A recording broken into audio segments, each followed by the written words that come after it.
हाथों को उठाकर ऊंची आवाज में प्रार्थना करते हुए, गैर भाषाओं में, अपनी भाषा में थैंक यू जीसस बोलते हुए, गीत सना के गाऊंगा।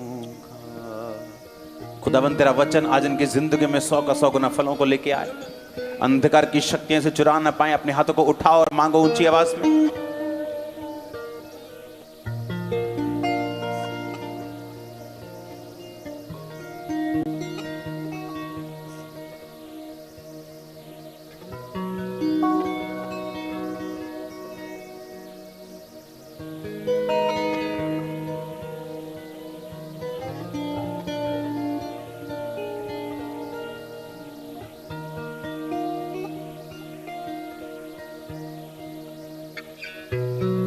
प्रभु यीशु मसीह के सामर्थी नाम में हम मांगते हैं। तारीफ करो जोर से खुदाबंद। उत्पत्ति की पुस्तक उसका 46 और उसकी 31 से लेकर 34 आयत। तब यूसुफ ने अपने भाइयों और अपने पिता के घराने से कहा, मैं जाकर फिरौन को समाचार दूंगा कि मेरे भाई, मेरे पिता के सारे घराने के लोग जो कनान देश में रहते थे वो मेरे पास आ गए हैं। वे लोग चरवाहे हैं क्योंकि पशुओं को पालते आए हैं, इसलिए वे अपनी भेड़ बकरी गाय बैल और जो कुछ उनका है सब ले आए हैं। जब फिरौन तुमको बुला के पूछे कि तुम्हारा उद्यम, तुम्हारा बिजनेस क्या है, तब कहना कि तेरे दास छोटे होते से ही पशुओं को पालते आए हैं, वरन हमारे पुरखा भी ऐसा ही करते थे। इससे तुम गोशेन देश में रहने पाओगे क्योंकि सब चरवाहों से मिस्री लोग घृणा करते हैं। तब यूसुफ ने फिरौन के पास ये समाचार दिया कि मेरे पिता, भाई, भेड़ बकरियां, गाय बैल जो कुछ उनका है सब कनान देश से आ गया है और अभी वो गोशेन देश में है। उत्पत्ति 47 उसकी 5 से लेकर 6 आयत। तब फिरौन ने यूसुफ से कहा, तेरा पिता और तेरा भाई तेरे पास आ गए हैं, मिस्र देश तेरे सामने पड़ा है। इस देश का जो सबसे अच्छा भाग हो उसमें अपने पिता और भाइयों को बसा दे, अर्थात वो गोशेन ही देश में रहें। और यदि तू जानता हो तो उनमें से जो परिश्रमी पुरुष हैं उन्हें मेरे पशुओं के अधिकारी ठहरा दे। सब बोलो आमीन। अब 47 उत्पत्ति 11 और 12 आयत में लिखा, तब यूसुफ ने अपने पिता और भाइयों को बसा दिया और फिरौन की आज्ञा के अनुसार मिस्र के सबसे अच्छे से अच्छे भाग में अर्थात रामसेस नामक देश में भूमि देकर उनको सौंप दिया। और यूसुफ अपने पिता का, भाइयों का और पिता के सारे घराने का एक एक के बाल बच्चे के घराने की गिनती के अनुसार भोजन दिला दिलाकर उनका पालन पोषण करने लगा। आमीन।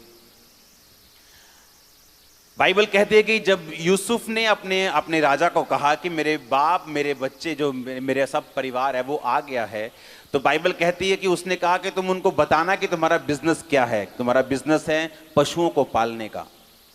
लेकिन वचन ये कहता है कि मिस्री लोग जो थे वो पशु पालन से, चरवाहों से नफरत करते थे।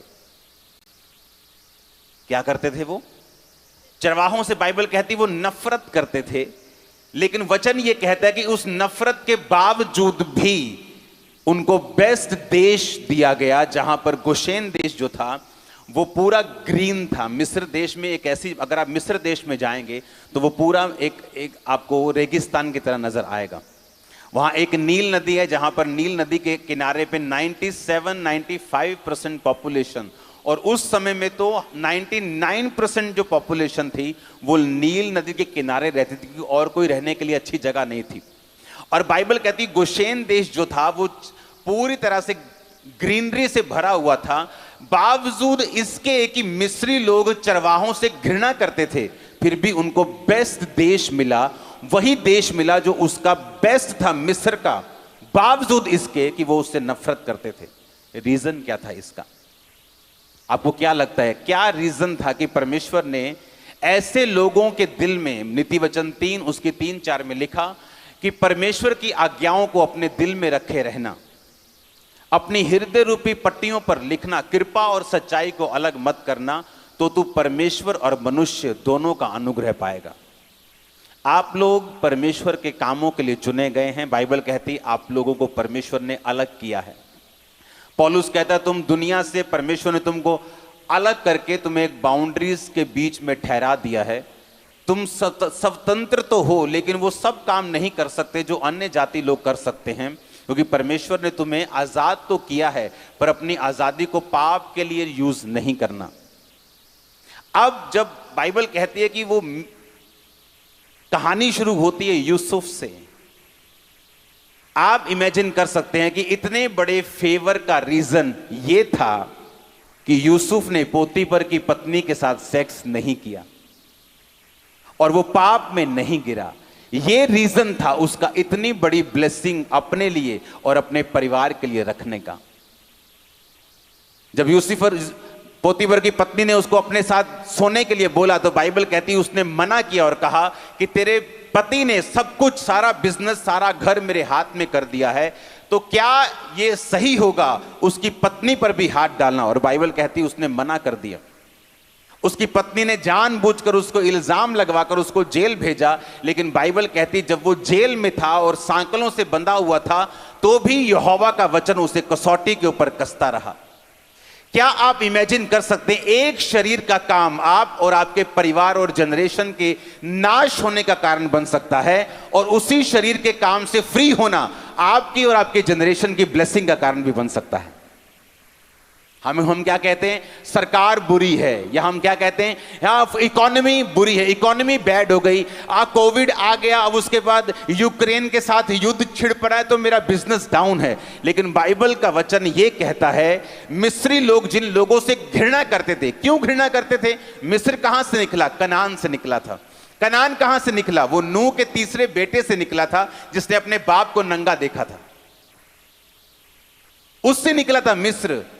और इसीलिए जो मिस्री लोग थे वो थे तो इजराइलियों के रिश्तेदार, लेकिन अलग हो चुके थे, दुश्मन बन चुके, जैसे भाई भाई का दुश्मन बन जाता है।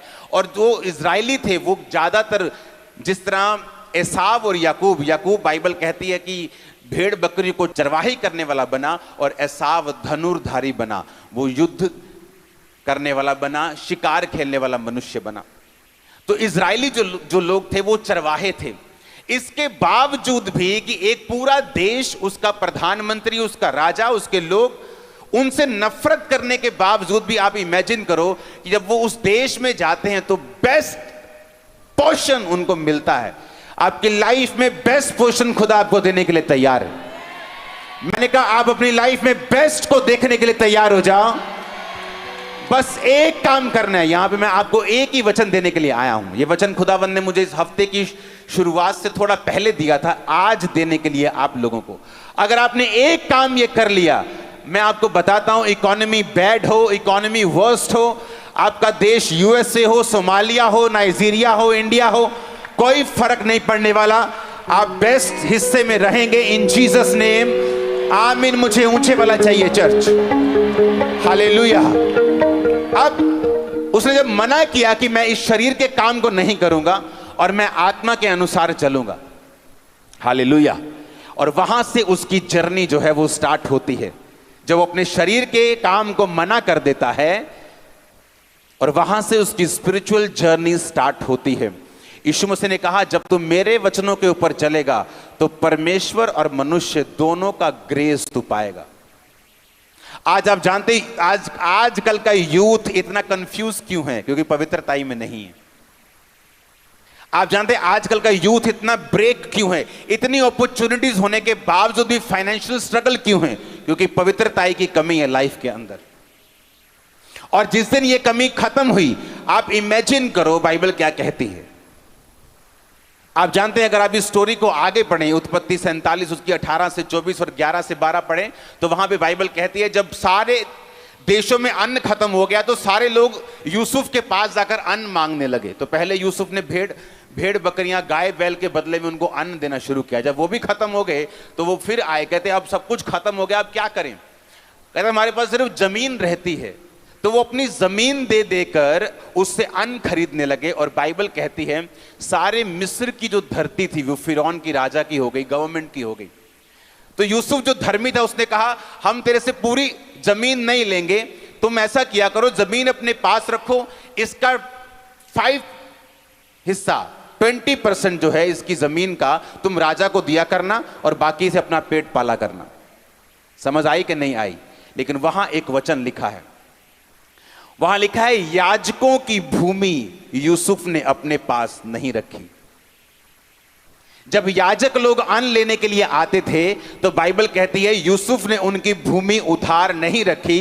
याजकों के लिए एक स्पेशल अरेंजमेंट था जो यूसुफ उनको देता था। बल्कि वचन यह कहता है कि मिस्र के राजा की मेज पर जो भोजन होता था वही याजकों की मेज के ऊपर होता था। अब मेरी बात को ध्यान से समझना। पहले हमने क्या देखा कि जो इजरायली थे परमेश्वर ने उनको नफरत करते थे वो लोग, उसके बावजूद उन्हीं लोगों में से बेस्ट दिया, हां के ना। अब दूसरा बाइबल कहती है जब पूरे देश में अकाल था, पूरी दुनिया में अकाल था, पर याजकों को तब भी कोई भी कमी नहीं थी।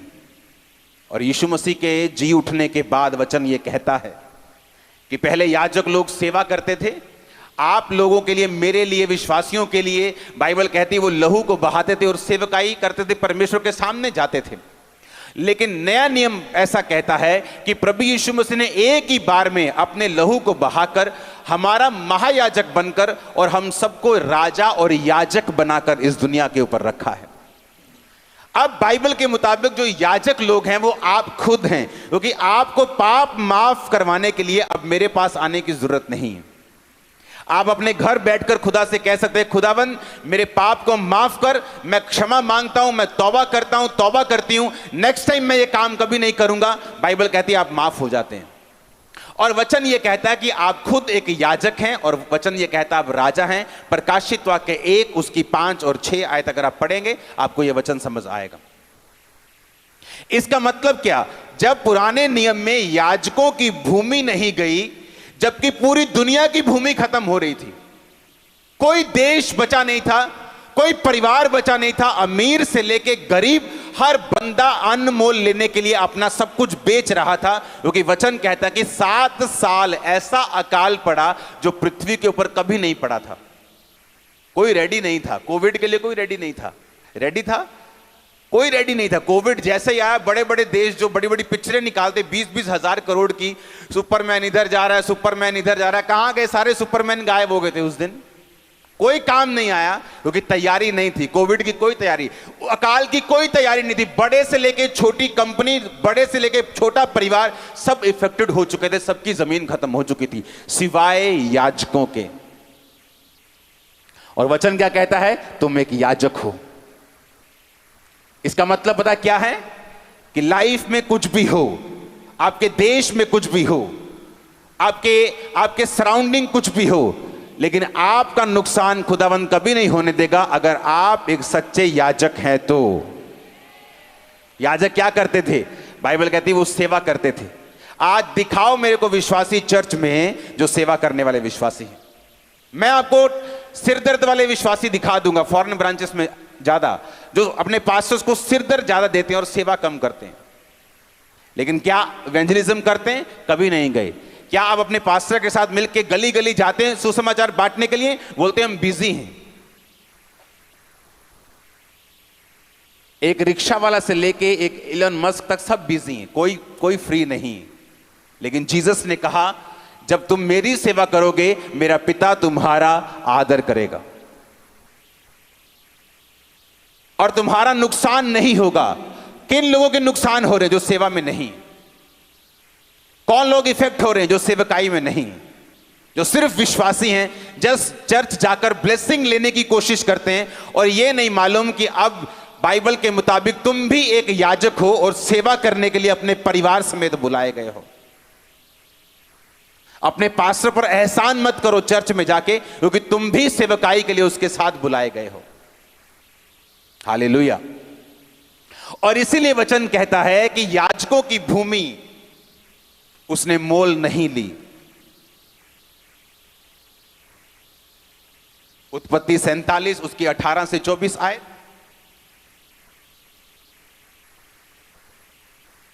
मैं 22 में पढ़ूंगा। पर याजकों की भूमि तो उसने ना मोल ली, क्योंकि याजकों के लिए फिरौन की ओर से नित्य भोजन का बंदोबस्त था। नित्य जो भोजन फिरौन उनको देता था वही वे खाते थे, इस कारण उनको अपनी भूमि बेचनी ना पड़ी। याजकों को अपनी भूमि बेचनी नहीं पड़ी। वो इस दुनिया की इकोनॉमी के इफेक्ट से आजाद थे। अगर आज आप फैसला करेंगे, पहला पवित्रताई में रहने का, दूसरा सेवा करने का, आप कुछ भी हो जाए, मैंने कहा कोई परमाणु हमला भी हो जाए, आप सेफ हैं यीशु के नाम में। कोई ऐसा इकोनॉमिक इफेक्ट आपकी कंट्री पे आ जाए, लेकिन आप सेफ होंगे। और आप इमेजिन नहीं करेंगे, कोविड के दौरान मैंने चर्चिस को बंद होते देखा, सेवकाइयों को बंद होते देखा, बिजनेसेस को बंद होते देखा, चीजों को खत्म होते देखा, परिवारों को खत्म होते देखा। आप खामरा चर्च का इतिहास देख लो, उसके बाद हम 3 गुना 4 गुना 10 गुना शाइन किया हमने। रीजन, क्योंकि जो खुदा, जो बाइबल का खुदा है, वो मेरा खुदा है, आज भी वो जीवित है, वो मुर्दा नहीं है। लेकिन प्रॉब्लम यह है, मैं सेवा में हूं कि नहीं, या मैं पवित्रताई में हूं या नहीं। बिना पवित्रताई के बाइबल कहती तुम परमेश्वर को देख भी नहीं सकते। तुम तो चर्च में माइक लेके गा रहे होंगे, लोगों को मालूम है तुम गा रहे हो, लेकिन अगर तुम पवित्रताई में नहीं हो तो परमेश्वर को नहीं मालूम तुम गा रहे हो। वो पूछेगा भाई तुम कौन हो? बोले मैं गा रहा था। परमेश्वर नहीं, मैंने तो देखा ही नहीं कभी तुम्हें गाते हुए। नहीं प्रभु, मैं तो वॉलंटियर बन के सबसे आगे था, लेकिन मैं तुम्हें जानता ही नहीं हूं, कौन हो तुम? उसने कहा पवित्र बन जिस तरह तेरा बुलाने वाला। और अगर तू पवित्रताई में नहीं है, तू परमेश्वर को नहीं देख सकता, वचन कहता है। आप बोलेंगे मैं टाइदर हूं, कब दिया टाइद? मैं तो जानता ही नहीं, तू कौन है तू? आप बोलेंगे परमेश्वर तू मुझे जानता नहीं, हे कुकर्म करने वालों, मेरे सामने से दूर हट जाओ और लेफ्ट हैंड साइड चले जाओ, नरक में चले जाओ, जो तुम्हारे और तुम्हारे शैतान के दूतों के लिए तैयार किया गया। क्रिश्चियनिटी एक रियलिटी है, अगर इसे जिया जाए तो। आमीन। ये एक रियलिटी है। बाइबल कहती है उसने याजकों की भूमि मोल नहीं ली। क्यों नहीं मोल ली उसने याजकों की भूमि? बाइबल कहती परमेश्वर ने कहा मैं याजकों को बेस्ट तेल, बेस्ट दाख, बेस्ट दुनिया की सबसे उत्तम चीजें दूंगा, क्योंकि ये लोग मेरी सेवा में हैं। क्या कहा था जीसस क्राइस्ट ने 500 लोगों को जीवित स्वर्ग पे जाने से पहले? जाओ और सुसमाचार सुनाओ। क्या उसने प्रेरितों को बोला? क्या उसने अकेला पास्टर्स को बोला? उसने सबको बोला जाओ और सुसमाचार सुनाओ। तो क्या आप जीसस की कमांड को पूरा कर रहे हो या नहीं कर रहे हो? अगर आप नहीं कर रहे हो तो आप सेवा में नहीं हो। अगर आप सेवा में नहीं हो, आप याजक की कुर्सी छोड़ चुके हो। अगर आप याजक की कुर्सी छोड़ चुके हो तो जो लोगों के साथ हो रहा है आपके साथ भी वही हो रहा है। आपके घरों में भी वही कलेश है, वही बीमारियां हैं, वही श्राप हैं और वही इकोनॉमिक ऑपरेशन और डिप्रेशन है, क्योंकि याजकों की भूमि मोल नहीं ली गई। बाइबल कहती याजकों के लिए नित्य बंदोबस्त था उनके लिए। जब कोविड आया तो लोगों ने कहा कि अब देखते हैं चर्चिस कैसे चलती हैं। लोग बंद हो गए आने चर्चिस में, चर्च खाली पड़ी है, 100 एकड़ की चर्च खाली पड़ी है। अब देखते हैं क्या करते हैं ये लोग। आप जानते परमेश्वर कई बार ऐसे समयों को आने देता है ताकि लोगों को बता सके मैं इसके साथ हूं। वो बता सके कि वो पुराना इज़राइल का परमेश्वर, वो यूसुफ का परमेश्वर, वो इसहाक का परमेश्वर, वो पतरस और पौलुस का परमेश्वर, वो आज भी जिंदा है। वो बातें करने वाला परमेश्वर नहीं है। आज तक मैंने इतनी चैरिटी लाइफ में नहीं की जो 2020 में कोविड के टाइम में हमने की। लाइफ में कभी नहीं की। एक दिन में 35 लाख का चावल, एक दिन में 12 लाख रुपए का चावल, एक दिन में ट्रक से ट्रक आते थे, कॉन्टिन्यूज राशन जाता था लोगों के घरों में। और कहां से पैसा आया? खुदाबंद ने इंतजाम किया। मैं एक मिशनरी कॉलेज बना रहा हूं अभी। बाइबल कॉलेज तो है मेरे पास, जहां पे बच्चे पढ़ते हैं और उसके बाद 3 साल के बाद वो अपने ही मिनिस्ट्री के ब्रांचेस को संभालते हैं। कोई जाके अपनी चर्च ओपन करता है, वो तो है। वो मिशनरी कॉलेज जो मैं बना रहा हूं, वहां से 10,000 पास्टर्स एवरी ईयर तैयार होकर जाकर अलग सेवा करेंगे। उन्हें चर्च में रहने का हुक्म नहीं होगा। वो अलग इंडिया में जाएंगे, अलग अलग जगह सेवा करेंगे। 10,000 पास्टर्स। आपको मालूम कौन सी जमीन पे बन रहा है वो? ये वही जमीन पे बन रहा है जो मैंने कोविड के टाइम पे खरीदी थी। उसी जमीन के ऊपर बना रहा है परमेश्वर। वो शैतान को उसी की भाषा में जवाब दे रहा है कि तूने नष्ट करने की कोशिश की और यहीं पे मैं तेरी चीजों को गाड़ूंगा और खत्म करूंगा। जहां से तूने गाड़ने की कोशिश की, तूने शर्मिंदा करने की कोशिश की, अब इसी जगह से तू शर्मिंदा होगा। वो 5.5 वो 2 लाख स्क्वायर फीट का लैंड है जो कोविड के टाइम पे खरीदा गया था। हालेलुया। कोविड में लोगों को जरूरत पड़ी, लेकिन चर्च तैयार थी। आमीन। खुदावंद ने कहा याजकों की भूमि नहीं कहीं पे जाएगी। फिरौन की ओर से नित्य बंदोबस्त था। एक दुश्मन के हाथ से परमेश्वर ने बंदोबस्त किया। पूरे इज़राइल में अकाल पड़ा। परमेश्वर ने कहा एलिया जा और करीत नामक नाले में छुप जा, वहां कौवे तेरे को खाना खिलाएंगे। कौवा चुराने वाला जीव है। खाना किसी ढाबे पे मौजूद नहीं था, इतना अकाल था। बाइबल कहती है एक एक मुट्ठी आटा, एक एक बोरी आटे के लिए लड़ाइयां हो रही थी लोगों में।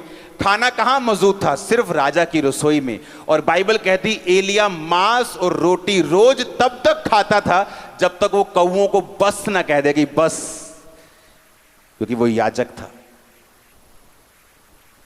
याजकों के लिए परमेश्वर का इंतजाम ऐसा है जैसा आम लोगों के लिए नहीं है।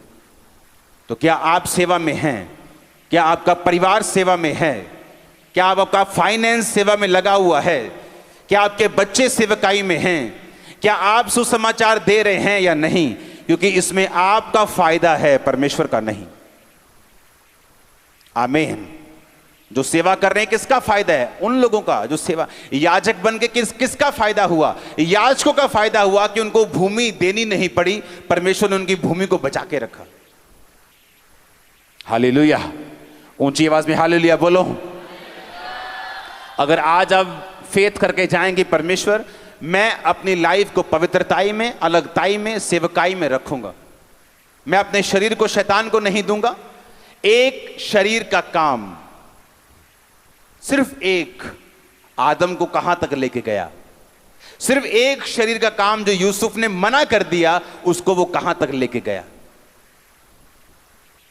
बाइबल कहती है कि तुम शरीर के अनुसार चलोगे तो मरोगे, आत्मा के अनुसार चलोगे तो जियोगे।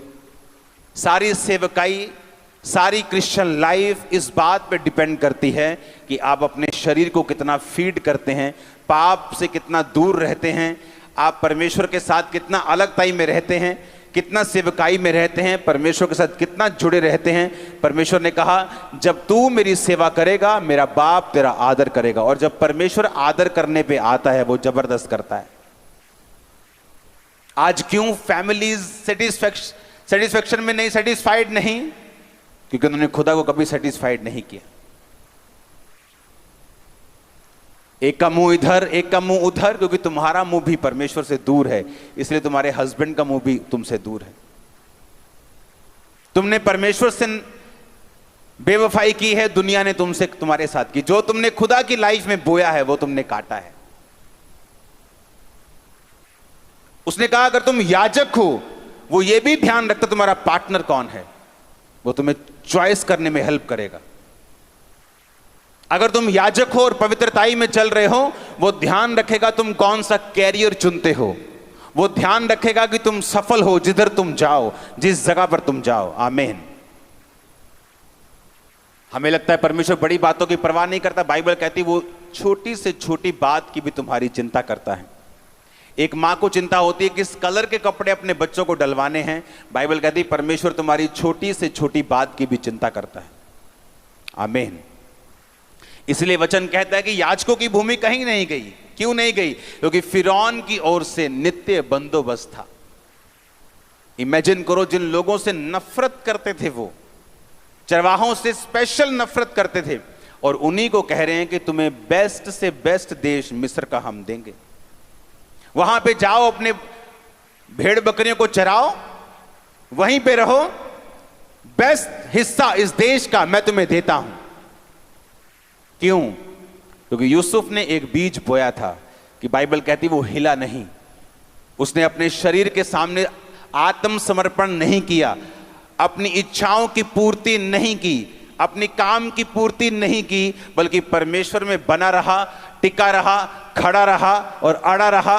आज मेरी प्रेयर है कि खुदावन आपके यूथ को, आपके लोगों को पवित्रताई के ऊपर चलने की ताकत और सामर्थ्य दे, और आपका परिवार और आपके लोग सेम ना हो। आमीन। ऊंचा तो ये आशीष आपकी है। ऊंची आवाज में 7 बार बोलो आमीन।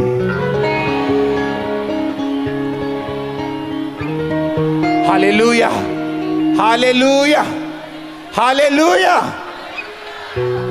मेरा बिलीव है आप लोग इस बात को ध्यान से समझेंगे। आमीन। ये किस तरह से यूसुफ ने बरकत को पाया, किस तरह से उसने फिरौन के आंखों में फेवर को पाया। परमेश्वर ने कहा जब तुम मेरी आज्ञाओं को अपने पट्टियों पर, हृदय पर लिख लेगा, तो परमेश्वर और मनुष्य दोनों का अनुग्रह पाएगा, दोनों की ग्रेस तेरे पे होगी। आदमियों की ग्रेस भी तू पाएगा, जिस तरह यूसुफ ने पाई। परमेश्वर की ग्रेस को पाया कि उसने दर्शन का मतलब समझाया, राजा को बताया कि क्या दर्शन का मतलब है, कि 7 साल बहुत फसल होगी, 7 साल अकाल के होंगे, इतने बड़े अकाल होगा वो कि 7 साल की फसल लोग भूल जाएंगे। ये परमेश्वर का ग्रेस था उसके ऊपर, कि कोई जादू टोना करने वाला, कोई किसी भी तरह का कोई पंडित, बाइबल कहती उनको ये इस बात का मतलब बता नहीं सका जो यूसुफ ने बताया। ये परमेश्वर का ग्रेस था उसके ऊपर। और उसके बाद मिस्र के राजा ने, फिरौन ने कहा जब तेरे माँ बाप भाई बहन यहां आ जाएं तो मैं उनको बेस्ट से बेस्ट मिस्र का देश दूंगा। बाइबल कहती है ये परमेश्वर का नहीं, ये इंसान का अनुग्रह था उसके ऊपर। नीति वचन 3 उसकी 3-4 अगर है तो उसको निकालेंगे अपनी स्क्रीन के ऊपर। उसमें स्पेशल लिखा कि परमेश्वर का कि कृपा और सच्चाई तुझसे अलग ना होने पाए, वरन उनको अपने गले का हार बनाकर अपनी हृदय रूपी पट्टियों पर लिखना, तो तू परमेश्वर और मनुष्य दोनों का अनुग्रह पाएगा और तू अति बुद्धिमान होगा। आमीन। आपको ग्रेस चाहिए अगर आप बाहर निकलते हैं तो, अपने बिजनेस प्लेस में, अपनी जॉब, अपने कैरियर में, अपनी पढ़ाई में, अपने परिवार में आपको ग्रेस चाहिए, खुदाबंद की भी और इंसान की भी। आमीन। और परमेश्वर ने कहा है अगर तू मेरी आज्ञाओं को अपने हृदय पर लिख लेगा तो तू ग्रेस को पाएगा, मनुष्य का भी और परमेश्वर का भी। हालेलुया। मेरा बिलीव है कि आप लोग पवित्रताई के वचन को बड़े सीरियसली लेंगे और अपनी लाइफ से उन कमियों को, उन त्रुटियों को दूर करेंगे जो परमेश्वर ने रखी हैं कि आपकी लाइफ में ना हो। और हमें लगता है ये छोटा सा काम है, ये तो छोटा सा काम है, इससे क्या हो जाएगा, ये मेरी छोटी सी कमी है मेरी लाइफ की। बाइबल कहती है एसाव ने एक बार के भोजन के बदले में अपने पहलौठे होने के अधिकार को बेच दिया, इसलिए आज आप बोलते हो अब्राहम इसहाक याकूब का परमेश्वर। नहीं तो हम ये कह रहे होते अब्राहम इसहाक एसाव का परमेश्वर। जब दाऊद के घर में मसा करने के लिए नबी गया तो वो दाऊद नहीं था जिस पे परमेश्वर की योजना थी, आपको मालूम होना चाहिए। वो उसका बड़ा भाई था जिस पर परमेश्वर की योजना थी उसको राजा बनाने की। लेकिन वचन कहता है कि वो अयोग्य करार दिया गया। किसी को भी बिना परखे आप अयोग्य करार नहीं देते। आपका स्कूल आपको फेल, आपको ये नहीं कहता कि तू 10th में नहीं जा सकता जब तक वो आपके पेपर ना ले। तो इसका मतलब परमेश्वर ने उनके टेस्ट लिए और उनको भी मालूम नहीं था कि उनका टेस्ट हो रहा है। हालेलुया। उनको मालूम नहीं था उनका टेस्ट हो रहा है, लेकिन जब वो सामने गए परमेश्वर ने कहा मैं इसे अयोग्य करार देता हूं। 2nd अयोग्य, 3rd अयोग्य, सब आ गए, हाँ सब आ गए, लेकिन एक रह गया जो जंगल में रहता है, भेड़ बकरियों को चराता है। जब वो आया परमेश्वर ने कहा यही है, इसे मसा कर। और इसलिए वचन कहता है मैं तेरे भाइयों के मध्य में मैंने तेरा अभिषेक किया। आमीन। एक ही घर में 2 भाई हो सकते हैं, एक शरीर के अनुसार चलने वाला और एक आत्मा के अनुसार चलने वाला। दोनों की लाइफ अब सेम हो सकती है लेकिन फ्यूचर में सेम नहीं होगी। स्पिरिचुअल चीजों का महत्व है, स्पिरिचुअल चीजों की वैल्यू है। आज एक शारीरिक इंसान और एक आत्मिक इंसान, दोनों का रिजल्ट, दोनों की पोजीशन सेम लग सकती है लेकिन फ्यूचर में ऐसा नहीं होगा। आमीन। मैं अपने दोस्त से मिला, मेरी वाइफ मेरे साथ थी थोड़े दिन पहले, मैं उस जगह से निकल रहा था, मैंने उसको फोन किया, मैंने कहाँ है तू? तो अपनी शॉप पे ही है। कहता हाँ मैं शॉप में। कहा आजा बाहर, मैं तेरी वेट कर रहा हूं। ये मेरा वही दोस्त था जिसने मेरे साथ बपतिस्मा लिया था। हम दोनों एक्साइटेड थे परमेश्वर में आकर, क्योंकि मैं मेंटल अटैक से मैं फ्री हुआ था और वो मेरी हालत को जानता था। उसने मुझे एग्जैक्ट नशे में, मेंटल पोजीशन में देखा हुआ था। तो जब मैं परमेश्वर में गया और मुझे सुधार शुरू हुआ तो वो जानता था कि परमेश्वर ने मेरी जिंदगी में काम किया है। अब एक समय आया जब उसकी फैमिली और मेरी फैमिली दोनों विरोध करती थी।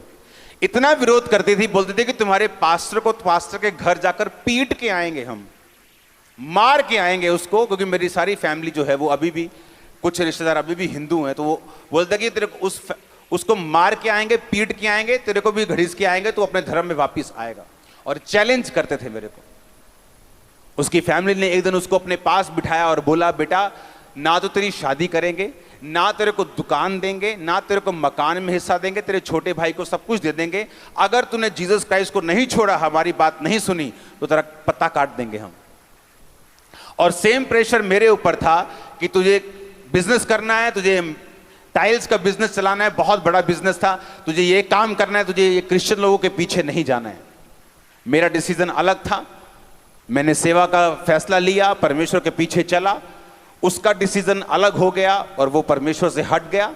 उसकी मैरिज हो गई, उसको दुकान मिल गई, सब कुछ हो गया।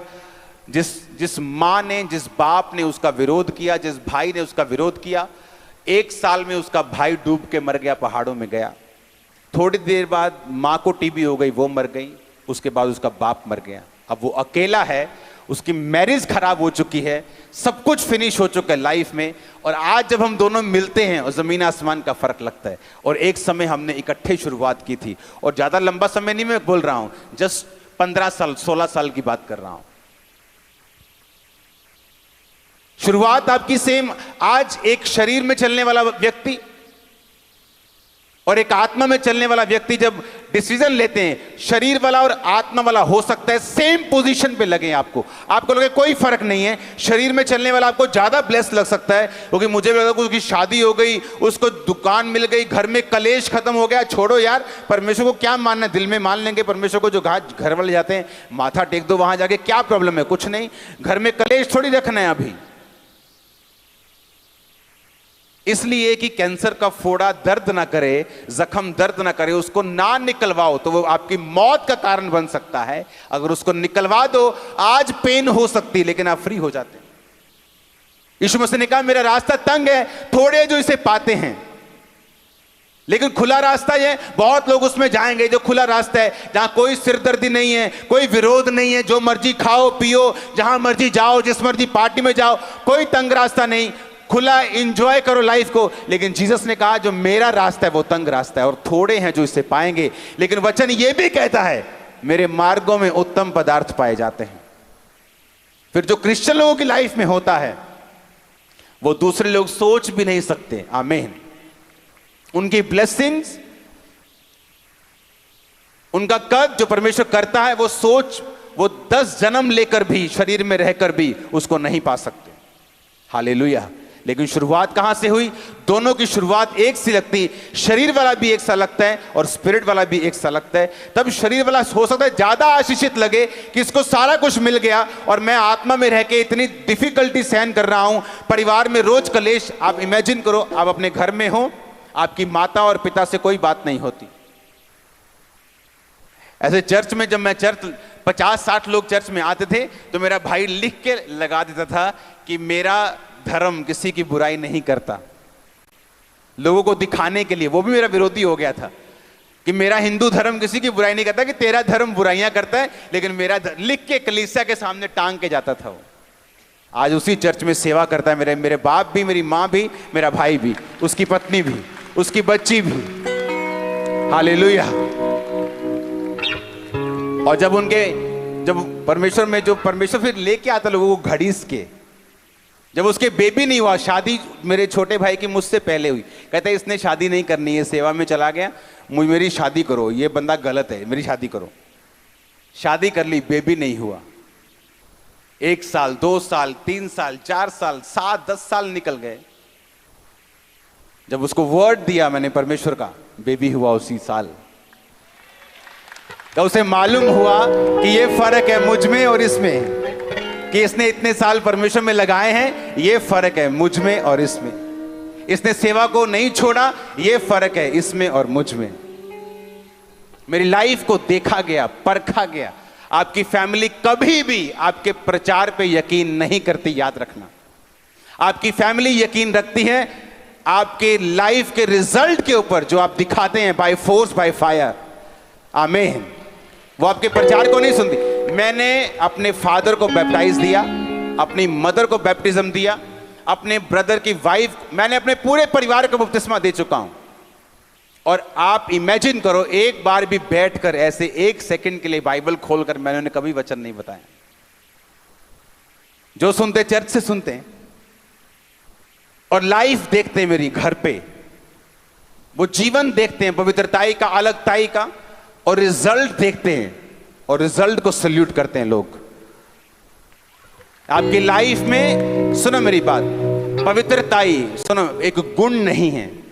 पवित्रताई एक गुण नहीं है, सिर्फ एक गुण नहीं है, एक अच्छा एट्रीब्यूट एक नहीं है। पवित्रताई एक हथियार है आप लोगों के लिए। आप नहीं जानते, आपकी लाइफ का वर्स्ट अटैक जो शैतान ने किया है, आप होलीनेस से उसे खत्म कर सकते हो। वो आपके हस्बैंड पे हो, वो आपके फाइनेंस पे हो, वो आपके बच्चों पे हो, वो आपकी सेहत पे हो, वो आपके किसी भी चीज के ऊपर हो। पवित्रताई को मेंटेन कर लो, प्रेयर को मेंटेन कर लो, सेवा करनी शुरू कर दो, अटैक खत्म हो जाएगा, वो स्ट्रगल खत्म हो जाएगा। वो 40 साल पुराना रोग क्यों ना हो, वो 50 साल पुरानी आपकी फैमिली ट्रबल कर्स क्यों ना हो, अगर आप इन चीजों को फॉलो करना शुरू करेंगे, सब चेंज हो जाएगा। हालेलुया। आज मेरा वो दोस्त भी एग्री करता है मेरी बातों से कि तूने स्टैंड लिया इसलिए तू यहां पे है।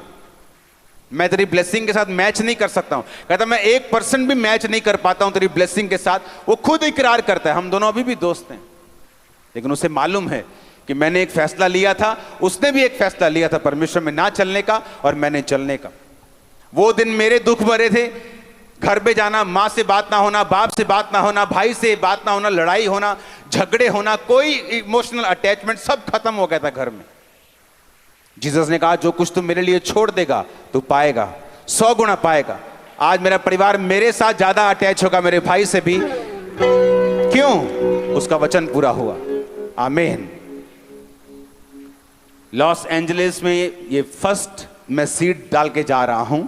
मेरा बिलीव है आप लोग सेवा में जाएंगे, मेरा बिलीव है सुसमाचार आप लोग देंगे, मेरा बिलीव है। आमीन। लोगों को यहां सुसमाचार देने की आदत नहीं, इसलिए मैं जहां पे मेरी ब्रांच ना हो मैं क्रूसेड नहीं करता हूं, क्योंकि लोगों को सुसमाचार देने की आदत नहीं है। जो लोग ब्रांच से बाहर अगर वो क्रूसेड करवाएं, वो कभी भी इतना सुसमाचार नहीं कर पाते जितना मेरी ब्रांच कर पाती। हालेलुया। क्योंकि आपको सिखाना है लोगों को कि अगर आप सुसमाचार देंगे, अगर आप सेवा में जाएंगे, आप प्रोटेक्टेड रहेंगे, आप ब्लेस्ड रहेंगे। आप खामबरा में टेस्टिमनीज को सुनते हैं, आप amazing testimonies, hundreds of testimonies her Sunday her Thursday होती। रीजन क्या? उन लोगों को लगाया है मैंने सेवकाई में, उनके परिवारों को लगाया है सेवकाई में। क्योंकि जब आप सेवकाई में होते हैं, पास्टर्स को भी आसानी होती है आपकी लाइफ में हीलिंग करने के लिए, डिलीवरेंस करने के लिए, आपकी लाइफ में बरकत को रिलीज करने के लिए उनको भी आसानी होती है कि आप परमेश्वर के वचन के ऊपर खड़े हैं। आमीन। आप गर्म है तो अगर थोड़ा पड़ेगा तो जल्दी शेप में आ जाएंगे आप, लेकिन अगर आप ठंडे हैं तो पास्टर हथौड़े मार मार के थक जाएगा, और उसका भी विश्वास आप एक दिन खत्म कर दोगे, जो आज चर्चिस में हो रहा है। हालेलुया। मेरा बिलीव है आप लोग सेवा करेंगे, आज एंजल्स आपको टच करेंगे, अनॉइंटिंग आपको छुएगी, आप सेम नहीं होंगे। अपने परिवारों समेत यीशु मसीह के सामर्थी नाम में आमीन हो। चाहिए बरकत आपकी है। Hallelujah, hallelujah. आपने तो वचन पढ़ा है, मैंने पूरा होते देखा है। वो सरकारें जो क्रिश्चियन लोगों से नफरत करती हैं, मैंने उसका फेवर पाया है इंडिया में।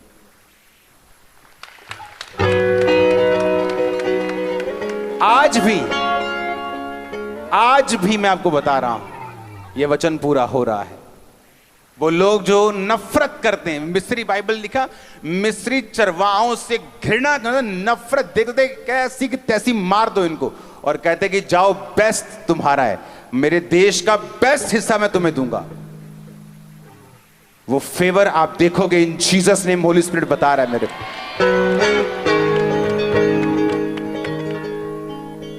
एक बंदा जो नफरत करता है मिस्री इजराइलियों से, चरवाहों से जो घृणा करते, बाइबल कहती है नफरत, हेट करते थे उनको, और कह रहे भाई साहब आ जाओ, मिस्र देश में बेस्ट गोशेन देश, हरी चरगाहियों से भरा हुआ तुम्हें देता हूं, मेरे पशु भी तुम रख लो।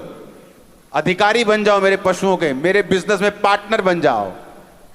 आपने अभी फेवर देखा नहीं, जब आता है आपका दुश्मन भी आप पे फेवर करके जाता है।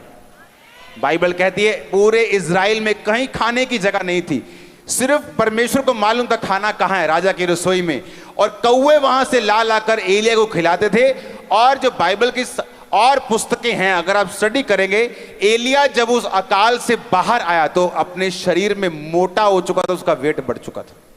अकाल के टाइम पर भी परमेश्वर ने कहा मैं तुझे हंसमुख रखूंगा, यह वचन पूरा होता है। आमीन। लेकिन क्या हम सेवक हैं? क्या हम सेवकाई में हैं? क्या हम परमेश्वर के कामों को कर रहे हैं? क्या हम अलगताई में हैं? क्या पवित्रताई में हैं? क्या परमेश्वर के वचनों को हम वो आदर देते हैं जो हमें देना चाहिए? अगर हम देते हैं तो तैयार रहो फेवर लेने के लिए, तैयार रहो नुकसान से बाहर आने के लिए, तैयार रहो नए ग्रेस को, नए अनुग्रह को देखने के लिए खुदाबंद के, तैयार रहो अपने परिवार को बचता हुआ देखने के लिए यीशु मसीह के नाम में। हालेलुया। यीशु मसीह ने क्या कहा? उसने कहा तू बच, तेरा घराना बचाया जाएगा। कौन बचा? पहले यूसुफ बचा। उसने कहा अपने भाइयों को, कहता निराश मत होना, पछताना मत कि तूने मुझे बेच दिया। तुमने मुझे बेचा नहीं, यहोवा ने मुझे आगे भेज दिया। धर्मी के ऊपर मुसीबत आई, बाकी पापियों पे नहीं आई। कहते मैं इसलिए आगे आया हूं कि इस देश में आऊं, इसका अन्न बचाऊं और फिर तुमको बचाऊं। तू बच, तेरा घराना बचाया जाएगा। रूबेन अपना घराना नहीं बचा सका, क्यों? बाइबल कहती है अपनी पिता की पत्नी के साथ उसने व्यभिचार किया, अपनी स्टेप मदर के साथ वो सोया, इसलिए बाइबल कहती परमेश्वर ने उसे अपना घराना बचाने के लिए इस्तेमाल नहीं किया। और याकूब ने कहा रूबेन तू दूसरों से श्रेष्ठ नहीं होगा क्योंकि तू एक व्यभिचारी जन है। एक क्रिश्चियन है लेकिन वो भी आम लोगों के जैसे सब कुछ कर रहा है, क्यों? क्योंकि लाइफ में पाप है उसके। अगर पाप नहीं है वो इफेक्टिव होगा, वो होगा आज नहीं तो कल होगा। उसने कहा रुबेन तू लोगों से श्रेष्ठ नहीं हो पाएगा, आम लोग जैसे जीते तू भी जिएगा क्योंकि तूने अपने पिता के बिछोने को अशुद्ध किया है। और यूसुफ बाइबल कहती वो बचा और उसका घराना बचाया जाएगा। आज लोग चर्च में आते बोलते मेरी पत्नी बचाई जाए, मेरा बच्चा आ जाए, मेरे माँ बाप आ जाए। मैं उनको बोलता हूं तू बच पहले, तू बच गया, तू अच्छी तरह से बच गया और बचा रहा, तेरी फैमिली तेरे पीछे आएगी। वचन कहता है 100% आएगी, 99.999 नहीं, 100% तेरा परिवार बचाया जाएगा। पॉसिबल नहीं, मैंने कहा पॉसिबल नहीं है कि तुम यीशु मसीह के अनुसार चलो और तुम्हारा घराना बचाया ना जाए, पॉसिबल नहीं। वो आएंगे, मैंने कहा वो खुदावंद लेके आएगा उनको। उसने वचन में लिखा तू बच, तेरा घराना बचाया जाएगा। आमीन। यूसुफ ने प्रेयर नहीं की खुदावंद मेरे घराने से मुझे मिला, बल्कि पाप से बच के रहा, शरीर के कामों से बच के रहा। अकेला था, इमोशनल डिस्टर्ब था, पाप कर सकता था, बहाना था उसके पास, लेकिन वचन कहता है वो परमेश्वर में रहा, अलगताई में रहा। अपने हाथों को उठाओ। Thank you Jesus. हमारे YouTube चैनल को सब्सक्राइब करें ताकि आप परमेश्वर के गहरे वेदों को जान सकें कि कैसे आप परमेश्वर में बढ़ सकते हैं, कैसे आप दुष्ट आत्माओं से, नशों से, बीमारियों से और वंशों के श्रापों से आजाद हो सकते हैं।